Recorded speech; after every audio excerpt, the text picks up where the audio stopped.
이 시간 말씀을 받겠습니다. 이 복된 시간에 주시는 하나님의 말씀은 계속해서 출애굽기 6장 2절부터 13절까지의 말씀입니다. 구약성경 88면 출애굽기 6장 2절부터 13절까지의 말씀, 위대한 소망이신 하나님이라는 제목으로 오늘 말씀을 받겠습니다. 우리 2절부터 13절까지 교독합니다. 하나님이 모세에게 말씀하여 이르시되 나는 여호와이니라. 내가 아브라함과 이삭과 야곱에게 전능의 하나님으로 나타났으나 나의 이름을 여호와로는 그들에게 알리지 아니하였고 가나안 땅 곧 그들이 거류하는 땅을 그들에게 주기로 그들과 언약하였더니 이제 애굽 사람이 종으로 삼은 이스라엘 자손의 신음소리를 내가 듣고 나의 언약을 기억하노라.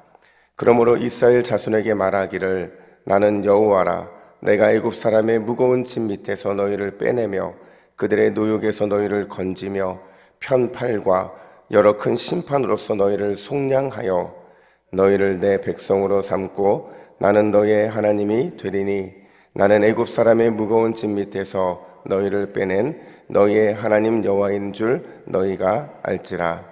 내가 아브라함과 이삭과 야곱에게 주기로 맹세한 땅으로 너희를 인도하고 그 땅을 너희에게 주어 기업을 삼게 하리라.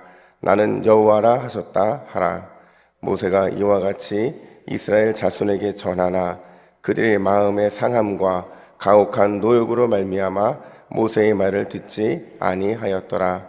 여호와께서 모세에게 말씀하여 이르시되 들어가서 애굽 왕 바로에게 말하여 이스라엘 자손을 그 땅에서 내보내게 하라.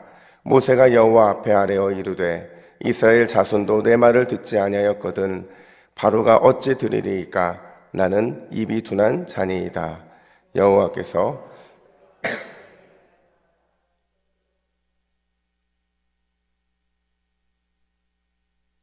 이스라엘 자손을 애굽 땅에서 인도하여 내게 하시리라. 아멘. 여러분, 누구를 안다는 게 과연 어떤 의미일까요? 안다는 이 단어가 여러분 잘 아시는 것처럼 히브리인들은 그냥 지식적인 알물, 이 안다라는 말로 표현하지 않아요. 보통 히브리인들이 안다는 말을 할 때는 이 지식적인 객관적인 알물 넘어서서 우리가 경험하는 암, 구체적으로 말하자면 내 몸에 체득되고 내 기억에 남아있는 그 알물 의미한다라는 겁니다. 그렇다면 누구를 안다는 거의 그 첫 번째 단계는 뭘까요? 내가 이 사람을 안다고 말했을 때 그 사람을 알에 대한 첫 번째 단계는 뭐예요? 그 사람의 이름을 아는 겁니다. 여러분, 신앙도 마찬가지예요. 우리가 신앙생활의 첫 시작은 믿음의 대상을 아는 것으로부터 시작을 하게 되는 겁니다. 엄밀하게 따지자면 믿음의 대상의 그 이름을 아는 것, 그게 바로 신앙생활의 첫 시작이라는 거예요. 오늘 본문에서 보면 약속을 받은 조상들의 이름이 등장을 하잖아요. 아브라함과 이삭과 야곱의 이름을 언급하면서 그들에게는 감추어져 있던 하나님의 이름이 계시되고 있는데 우리 3절 말씀을 같이 읽습니다. 시작. 내가 아브라함과 이삭과 야곱에게 전능의 하나님으로 나타났으나 나의 이름을 여호와로는 그들에게 알리지 아니하였고. 여러분, 과거에 단순히 하나님은 어떤 분이셨느냐? 강한 힘을 가지신 분, 권능을 가지신 분, 그래서 전능하신 분인 것은 알았는데 정확하게 그분을 누구라고 오늘 본문에서는 계시하고 있냐면 바로 여호와라고 계시를 하고 있다는 거예요. 여러분, 여호와는 제가 한번 언급을 해드린 것처럼 스스로 계신 자라는 뜻입니다. 그 어느 것에서 의존하지 않고 또 처음부터 끝까지 항상 계셨던 분, 지금도 계시는 분, 그분이 바로 여호와라는 겁니다. 근데 단순히 그런 이름으로는 객관적인 사실에 불과하다는 거예요. 중요한 건 뭐냐면 이제 광야로 나가야 되는데, 이제 세상으로 나가야 되는데 막 초보 신자였던 이스라엘 백성들, 그리고 그들의 초보 리더였던 모세에게 있어서는 단순히 여호와라고 하는 그 객관적인 사실이 중요한 게 아니라 평생 잊어서는 안 되는, 자자손손 증거돼야 될, 간증이 돼야 될 경험된 여호와, 몸에 체득된 여호와가 그들에게 중요했다라는 거예요. 그래서 오늘 본문에서는 과연 그들이 경험해야 될 여호와가 어떤 분이고 몸에 체득되어야 될 여호와가 어떤 하나님인지에 대해서 두 가지로 계시해 주고 있다라는 거죠. 그 첫 번째가 뭐냐? 여호와 하나님은 언제나 우리의 보증수표가 되신다는 거예요. 여러분, 보증수표라는 게 뭐예요? 믿고 맡길 만한, 내가 보증할 만한 충분하고 확실한 것, 그게 바로 보증수표잖아요. 따라서 하나님이 우리의 보증수표가 되신다는 건 어떤 의미냐? 약속하시고 그 약속을 이루시고 성취하는 일에 이 세상에 하나님만큼 믿을 만한 사람이 없다는 거예요. 하나님만큼 믿을 신이 없다라는 거죠. 그래서 오늘 본문 6절부터 8절은 이렇게 설명합니다. 우리 6절부터 8절 좀 긴데요. 우리 같이 화면 보시고 같이 읽습니다. 시작. 나는 여호와라. 내가 애굽 사람의 무거운 짐 밑에서 너희를 빼내며 그들의 노역에서 너희를 건지며 편팔과 여러 큰 심판으로서 너희를 속량하여 너희를 내 백성으로 삼고 나는 너희의 하나님이 되리니 나는 애굽 사람의 무거운 짐 밑에서 너희를 펴낸 너희의 하나님 여호와인 줄 너희가 알리라. 내가 아브라함과 이삭과 야곱에게 주기로 맹세한 땅에서 너희를 인도하고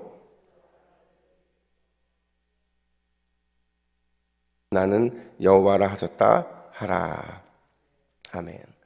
여러분 오늘 본문 여러분 읽으시면서 의도적으로 모세가 이 구조를 이렇게 만들어 놓은 거거든요. 나는 여호와라, 여호와로라 에서 시작을 해서 나는 여호와라 이렇게 끝을 맺고 있어요. 그 안에 있는 동사들을 보면 여호와가 어떤 분인지를 너무 잘 설명해 주고 있는데 중요한 동사를 연결하면 이렇습니다. 애굽의 무거운 짐에서 빼내며 노역에서 건지시고 표심팔로 속량하시고 이스라엘을 백성으로 삼고 약속한 땅을 기업으로 주겠다. 여러분 이게 무슨 말이에요? 내가 너희를 철저하게 보호해 주겠다는 거예요. 보살펴 주겠다는 겁니다. 언제나 자기 백성에게는 하나님은 늘 믿음직스럽고 기대기에 충분한 분, 그분이 바로 우리 하나님이시라는 거예요. 여러분 가끔 설교자들이 이제 알라딘의 요술 램프 이야기를 가끔 하잖아요. 마법사 지니가 있는데 램프 안에 들어있어요. 이 램프를 소유한 사람이 이 램프를 문지르면 지니가 나와서 세 가지의 소원을 들어준다는 이야기잖아요. 근데 이 이야기는 우리가 늘 접하면서 이런 상상을 하잖아요. 우리에게도 요술 램프가 있어서 그 지니가 나와서 우리에게 세 가지 소원을 좀 들어줬으면 좋겠다. 모르겠어요. 여러분은 안 그런지 모르겠지만 저는 좀 그랬으면 좋겠다는 생각을 가끔 하거든요. 근데 여러분 하나님은 절대로 지니가 될 수가 없어요. 물론 지니보다 훨씬 강하시죠. 훨씬 능력이 많으시지만 일부러 지니처럼 하지 않으신다는 거예요. 왜요? 하나님의 모든 능력, 하나님의 모든 강함은 자기 백성에 대한 사랑에 근거하기 때문에 그렇다는 거예요. 즉 하나님은 사랑의 관계 속에서 우리의 필요를 채워주시는 분이라는 거죠. 사랑하기 때문에 들어주지 않는 것도 이 속에 포함되고 있다는 거죠. 여러분 하나님은 우리를 향해 사랑에 근거해서 날마다 언제나 보증수표가 되어주시는 줄로 믿습니다. 그러니까 사랑 안에서 우리의 필요를 채워주시고 사랑 안에서 우리의 삶을 책임지시고 사랑 안에서 능력의 표심팔로 우리를 인도하시는 분, 그분이 우리의 하나님인 것이 우리에게 큰 행복인 줄로 믿습니다. 여러분 오늘 이 새벽에 사랑의 보증수표이신 하나님 앞에 믿음으로 담대히 나아가서 우리의 모든 기도의 제목들을 아뢰는 우리 모두가 되기를 예수님의 이름으로 축복합니다. 뿐만 아니라 두 번째로 여호와 하나님은 어떤 분이냐? 언제나 우리를 있는 그대로 품어주시는 분이십니다. 여러분 한번 이런 질문을 던지면 좋을 것 같아요. 여러분들은 지금 여러분들에게 만족하십니까? 지금 여러분들을 생각하면 스스로가 좋아져요? 아멘 하신 분은 정말 믿음이 좋으신 분이고 저는 제가 만족스럽지 못해요. 그러니까 누구나 다 그리스도인들이 자기를 사랑한 일에 참 인색하거든요. 이래서 싫고 저래서 싫고 이런 내가 싫고 저런 내가 싫고, 그러니까 스스로 인정하지 않는 게 우리의 모습인데 그런 우리를 하나님은 언제나 품어주신다 이렇게 말하고 있어요. 여러분 놀라운 일 아닙니까?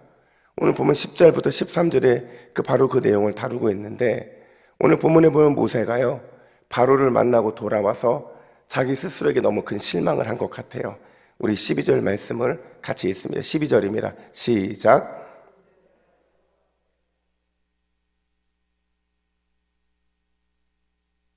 바로가 어찌 들으리까?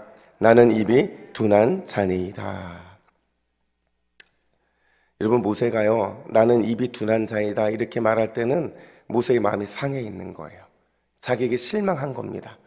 자기에게 그냥 모든 책임이 자기에게 있는 것처럼 지금 느끼고 있는 거예요. 자책하고 능력 없음을 고백하고 자신 없음을 지금 고백하고 있는 거죠. 근데 그런 모세를 하나님이 어떻게 대하시느냐, 13절 말씀인데요. 여호와께서 모세와 아론에게 말씀하사 그들로 이스라엘 자손과 애굽 왕 바로에게 명령을 전하고 이스라엘 자손을 애굽 땅에서 인도하여 내게 하시리라. 아멘. 여러분 이게 무슨 말이냐면요, 모세가 분명히 지금 자기를 자책하고 있고 능력 없음을 고백하고 있는데 하나님이 그런 모세에게 아무런 반응을 하지 않으세요.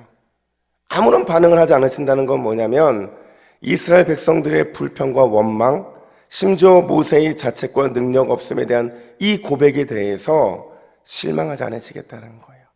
반응하지 않으시겠다는 거죠. 전혀 개의치 하지 않으시겠다는 거예요. 도리어 그래도 나는 너희를 반드시 구원해 낼 것이다. 그 일에 내가 너를 사용할 것이다 라는 것을 지금 이 13절 말씀을 통해 말하고 있는 거예요. 여러분 우리 하나님은 우리를 늘 그렇게 대하시는 분인 줄로 믿습니다. 우리의 연약함과 우리의 넘어짐에 절대 실망하지 않으시고 스스로를 자책하고 자격 없음에 늘 괴로워하는 우리를 언제나 펴신팔로 따뜻하게 품어주시는 분, 그분이 바로 우리의 하나님이시라는 거예요. 여러분 오늘 이 새벽에 우리가 만나야 될 하나님은 바로 그 하나님이시고 우리가 만나고 품어야 될 소망도 바로 그 소망인 줄로 믿습니다. 항상 품어주시고 항상 따뜻하게 품어주시는 하나님이 계시기에 우리의 신앙생활은 날마다 행복과 감사가 넘쳐날 수밖에 없는 줄로 믿습니다. 오늘 화면 보시고 이렇게 기도의 제목을 삼았으면 좋겠어요. 우리 같이 읽습니다. 시작. 주여 우리 인생의 보증수표 되시는 하나님을 더욱 믿고 따라가게 하옵소서. 항상 믿어주시고 따뜻하게 품어주시는 하나님 안에서 오늘도 행복한 삶을 살아가게 하옵소서. 아멘. 함께 기도하겠습니다. 하나님 아버지, 언제나 우리의 보증수표가 되어주시니 참으로 감사합니다.